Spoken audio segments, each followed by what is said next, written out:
vector B plus C is equal to A cross B, A cross B plus A cross C. A cross B plus A cross C. This is called a distributive law. A cross B plus A cross C. That means A is distributed, right? First is A cross B, then A cross C, right? Okay. Next is vector product. Vector product of a vector with itself. Vector product of a vector with itself is always equal to. For example, vector A cross vector A is equal to A into A into sine 0. Because vector A and vector A both are in the same direction. They are parallel vectors. They are acting in the same direction, or that can be in the opposite direction. Both no problem. No problem. So when two vectors are acting in the same direction, parallel or anti-parallel, the angle between the two vectors is either 0 or is equal to 180. In both the cases, the product vector A cross B, A cross A is equal to magnitude of the first vector is A and the second vector is also A. Both are in the same direction or anti-parallel. Parallel or anti-parallel. Parallel means angle theta is equal to 0. Anti-parallel means angle theta is equal to 180 degree. In both the cases, the value is equal to 0. Sine 180 is equal to 0. Sine theta, sine 0 is equal to 0. That vector is a null vector. So the cross product of a vector with itself is a null vector. So null vector can have what? Null vector can have an arbitrary direction. Right? Any vector must have a direction. Even null vector also must have a direction. Then product of two perpendicular vectors equal to. Suppose two vectors A and B are perpendicular to each other. Then the product, that means one vector is vector A and the other vector is vector B. What is the angle between that? That is equal to 90 degree or pi by 2. Then the cross product of two vectors is A cross B is equal to A, B into sine 90 into unit vector. Always cross product must have the direction also. Direction is shown by the unit vector multiplied with its magnitude. But sine 90 is equal to 1. Therefore, this is equal to AB into unit vector. Then so this is the condition, right? Also, you must understand that the modulus of A cross B in this case, modulus of A cross B is equal to simply AB you will write. There is no need of unit vector multiplied because modulus of vector means only the magnitude. Vector A, magnitude of the first vector A into magnitude of second vector B. So these are the things, right? The vector product of two parallel vectors is always equal to 0. Two vectors are parallel. We already I discussed that. Vector A and vector A are parallel to each other or anti-parallel. So when two vectors are parallel or anti-parallel, their vector product is always equal to 0. For example, vector A cross B, vector A cross B is equal to parallel vector theta is equal to 0. That means A into B into sine 0. Sine 0 means 0. That is equal to A, B, sine 0 into unit vector. Right? Therefore, this is equal to A null vector. These are the things. Next, cross product of orthogonal vectors.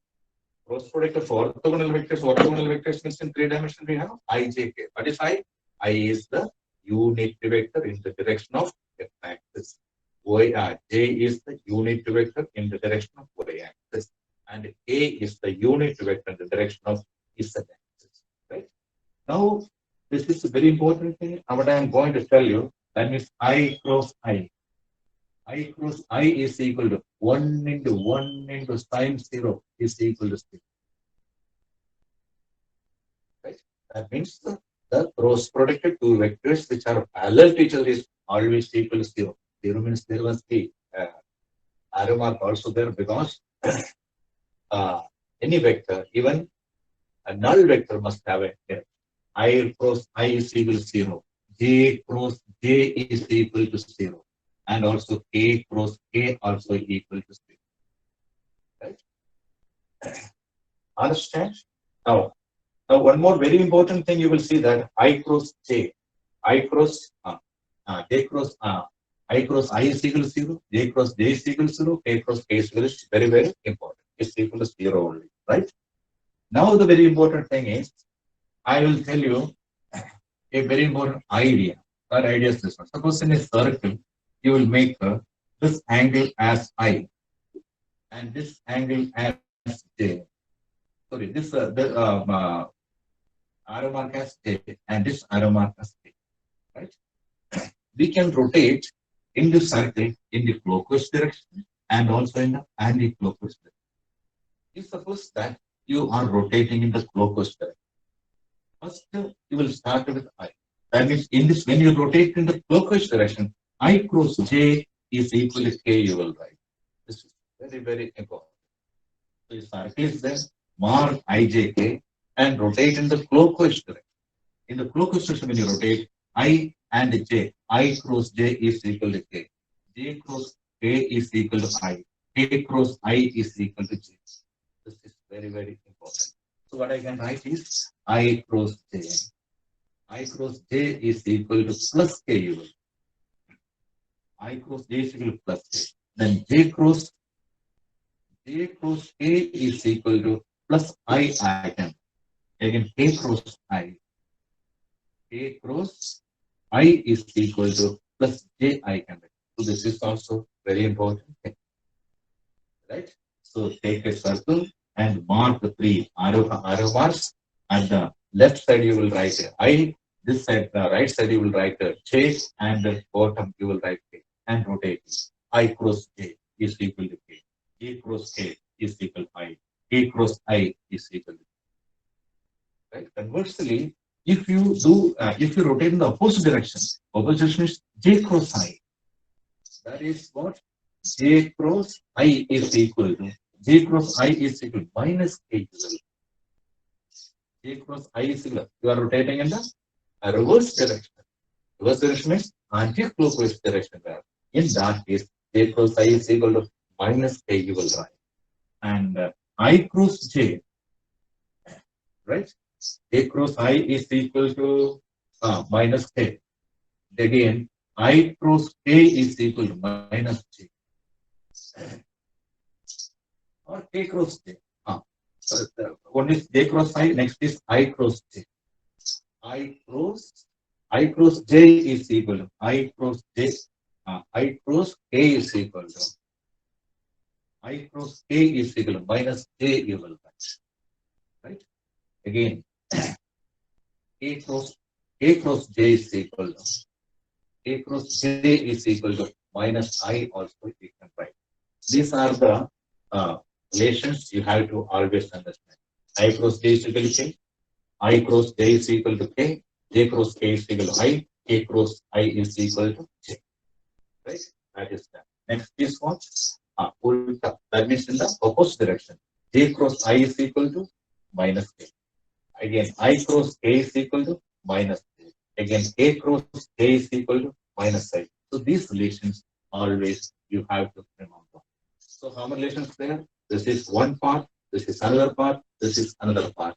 9 conditions are there. I cross I. That means a vector multiple itself is always equal to have vector. I cross I is equal to 0, J cross J is equal to 0, K cross K is equal to right? I cross J is equal to K, J cross K is equal to I, and K cross I is equal to J. To understand this one, the circle condition, you must understand very, very clearly. So this is about the product of what you call orthogonal unit vectors. Orthogonal unit vectors are I, J, and K. That's also done. And the next I am going to do is how can you calculate the vector product of two vectors in 3 dimensions or 2 dimensions already? If I tell you that in 3 dimensions, you will be able to do the 2 dimensional questions also. Let there be 2 vectors. Vector A is equal to AXI plus AYJ plus AZK. Right? What is AX? X is the magnitude of the X component of A. Because A is a three-dimensional vector, that must have three components. One is X component, other is Y component, other is Z component. Right? X component is multiplied with I, then that is the X component of the vector. This is Y component of vector A. This is the what is called a Z component of vector A. And what is Ax? Ax is the magnitude of the X component of the vector A. What is Ay? Ay is the magnitude of the Y component of the vector A. What is Az? That is the uh, Z component of the magnitude of vector A. Similarly, vector B is equal to